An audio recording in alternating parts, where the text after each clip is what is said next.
I think my 29F boyfriend, 30M, just soft launched our breakup.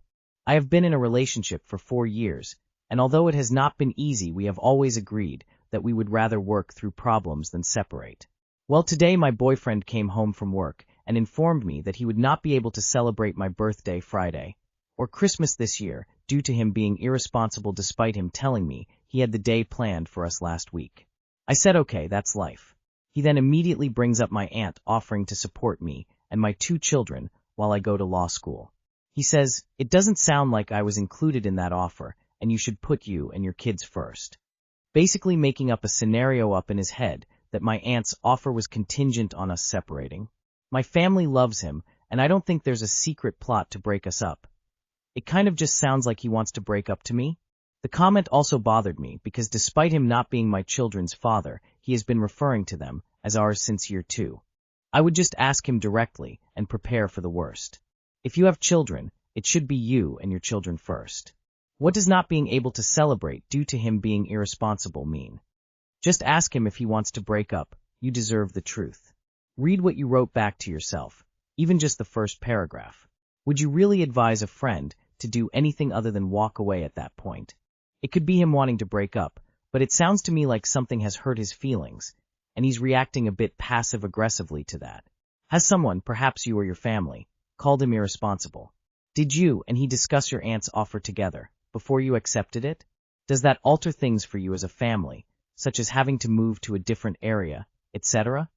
I feel like you both need to sit down and have a serious conversation on what your future looks like, with or without each other. My advice, never stay around to be second choice for anyone. I, 20F, think my 29M boyfriend is gay? I've been seeing this new guy for a while, about 4 months now, really nice guy. He let me know from day one that he is a wait till marriage guy. I said okay.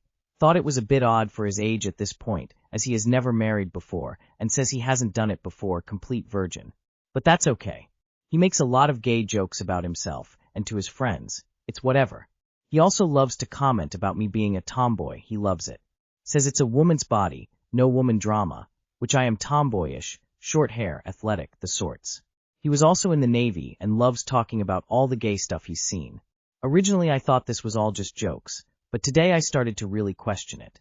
Despite the fact he is a wait till marriage guy, which I believe am the only girl he's done that for, as he has explained how he's tried to get laid in the past, but it just not happening.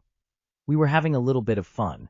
He busted all over his hands, usual guy stuff, and when I told him to clean himself up, he couldn't immediately find a rag, shrugged, and ate it off his hands. I was obviously shocked, and he shrugged, said it's part of his own body, so it's fine. I asked him a series of questions like me. Is sucking your own dick gay? Him. No, me. If you put your weenie in a hot dog bun, would you eat the bun after? Him. Yeah, me. Would you let me peg you? Him. Maybe as an engagement present. I'm low-key worried he's only with me to feel a little straight, loudly crying face. You know what? It's my fault for having a phone. Nah, those Navy boys on another level. They beat you in a game of gay chicken all day. It's too much. My face reading that eating part. I don't know if he's gay, but he ain't straight. Unlike a lot of the comments here. I wouldn't immediately jump to that conclusion. He could be bisexual. He could be straight and very comfortable with his sexuality. Yes, he could be gay and trying not to be, but that's not the only option. Plenty of straight people enjoy, but play man shrugging if anything. At least he's not shy about the things he would try and seems to be a decent communicator. Okay, enough internet for today. 26M moving in with 27F partner, separate bedrooms. Too long did not read. Anecdotes from having separate rooms with your significant other? Hi all, I'm looking for some thoughts from people who have had a similar setup with their partners, as I could do with some relatively unbiased advice. Throwaway account not out of fear, I just don't fancy linking to my main. My 26M partner, 27F, and I have been together officially for 3 or so years, unofficially for 5, very happy relationship, sex life is good, quality of time together is great, if could do with an increase. And we're both realv keen to be able to move in together. Work and general logistics has stopped that from happening over the past year or so, but there's a chance it can happen soon. One stipulation from my partner is that they want a separate bedroom. They've never moved in with a partner properly before, whereas I have, And in that previous relationship, there was just one shared bedroom, which makes normal amounts of sense to me. My current partner wants their own space, which is totally understandable, fully get the reasoning behind it. It does raise a lot of questions to me that I would like to hear from the floor about, specifically those who've had a setup like this. 1. Whose room do the two of you stay in more? 2. Why is that? 3. Do you think it has had a positive or negative effect on A. Sex life, B. Arguments/disagreements, C. Time spent in each other's company? 4. What percentage of your nights are spent in one room? 5. Would you recommend this approach and why? I haven't lived long-term in that setup, but I will say that I think I sleep better alone. Both my partner and I can be restless sleepers, and sometimes we wake each other up. 1. We often start in her room. I transition to mine. 2. We like to sleep when we sleep. 3. Bad sleep is a negative for everything. 4. Rarely all night. 5. Enough sleep is what makes life and relationships work. Whatever works best for both of you is what you should do. Talking, cuddling, sex in bed is great. But I don't think being unconscious together in the same bed is useful in any way. My partner and I are 30 and 29. We have been together over 6 years, lived together for over 4, and have separate rooms. We sleep in mine 90% of the time, but it is so good to have distinct spaces that belong to us. We both work from home at least part of the time, and we can go away and close the door. We can decorate to our specific tastes and be more or less messy. We can take therapy sessions or work out or focus on a project by ourselves. When one of us is sick, we can sleep apart. If someone is snoring loudly, the other can get up and move to the other room. If one of us has to wake up super early, the other can still sleep in. It's great, and I wouldn't change it for the world. Every now and then we discuss making one of our rooms a den or something, and then we're like, nah. Info. No can answer until we know the reasons why she wants a separate bedroom. It's more than just that she's never lived with someone before. So what is it? I highly recommend it. My friends do it, and I swear it's helpful for their relationship. When a friend of mine moved in with her boyfriend, now husband, they had separate bedrooms. One bedroom became the default, where when they had sex or slept together for the night. I don't know how often that happened, but they did that for about 3 or 4 years. About a year after they got married, she got pregnant, and they moved into the same bedroom. She was the one who wanted the separate bedrooms. It was about having her own space, which even though I still get. How she talked about it was more like a man cave, but for a woman with a bed. Help me dissect conflict between my husband, 35M, and I, 34F, and our friends, 37M and 35F. Over several years, my husband, 35M, and I, 34F, had become close to another couple, Alan, 37M, and Amy, 35F, through frequent double dates and trips. A few months back, Amy was out of town and Alan reached out to hang out. Alan believed my husband was also away, but he had just returned from a work trip, so we invited Alan to join us for a happy hour.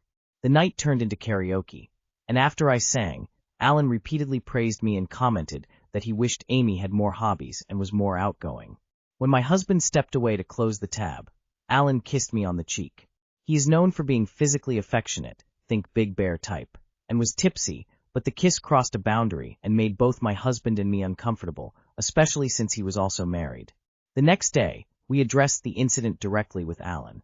He apologized and acknowledged the boundary. He told Amy what happened, and she checked in on me, explaining that the kiss was meant as admiration rather than anything romantic. While we didn't fully agree with that interpretation, we accepted the apology, set a boundary, and created some distance. A month later, we were on a ski trip with mutual friends, including Amy and Alan, and talked things through in person. The conversation felt productive, and we left believing we were on good terms. After the ski trip, we grabbed some drinks together. Things felt awkward, but when we checked in, they shared that they were dealing with stress related to their senior dog's health and work. We offered support and later dropped off a care package. We also took them to dinner to help give them a change of scenery and company during this tough season. The dinner felt strained, and again, when we asked, we were told nothing was wrong. We later had a couple's road trip planned, where we were going to share an Airbnb. This trip was planned prior to the karaoke incident. 2 weeks before the trip, Amy and Alan then said they would be inviting Alan's recently divorced college roommate and would instead get separate lodging and transportation. Afterward, multiple mutual friends independently told us that this was actually a way to avoid traveling with us. We also learned that Amy and Alan had been speaking negatively about us behind our backs, saying we bring drama, and claiming that I intentionally included macadamia nut chocolates in a care package to get back at Alan, even though I was unaware of his allergy. The chocolates were individually wrapped and didn't affect the rest of the package. To this day, they still have not made me aware of Alan's allergy. Given this, we chose not to confront them and instead disengaged. We told them we wouldn't attend the trip without going into detail. They didn't ask for clarification and wished us well. A few weeks later, my husband noticed he had been removed from a shared Discord server. We later realized that Alan and Amy had blocked us from all social media. When a mutual friend asked why, Amy said they thought we were on good terms, but that our decision not to attend the trip felt like drama. We never confronted them publicly, repeatedly checked in when things felt off, and were consistently told everything was fine. From our perspective, we were reassured directly while being criticized privately and then cut off. I'm really interested to hear different perspectives on this situation and what their behaviors tell us. What do you think actually went wrong in this dynamic? At what point do you think things shifted, if at all? Is there something we may have missed or handled poorly? What might explain their behavior? E.G. reassuring us to our faces while criticizing us privately. One thing that jumped out at me is that Alan contacted the OP for a hangout when his wife Amy was out of town, and Alan believed OP's husband was away. It's all Amy. The kiss from Alan wasn't innocent. Amy knows this, and has decided the best course of action is to create doubt around you and your husband. Alan is along for the ride, because who knows what sort of behind-the-scenes torture he is subject to care of Amy. I would not spend another minute on their BS. Let them distance themselves, don't engage in any gossip, hold tight to the friends that prove to be worthy, and go on with your life. I'd wager that Amy and Alan don't last very much longer. Alan kissed you. Amy felt jealous and hurt when she was told. They decided independently that cutting out all contact with you was the best for their marriage. Holy crap, these people are drama llamas. Even the nut allergy thing, actively going around telling people you were literally trying to kill or seriously harm someone as revenge.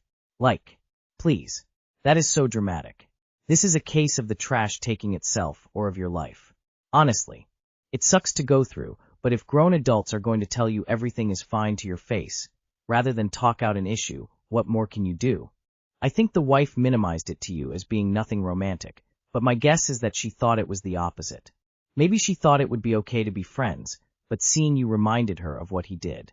However, she and by extension him would much rather not shut down their friendship with you due to what he did, because it's admitting it was more, and didn't want people knowing their marriage issues.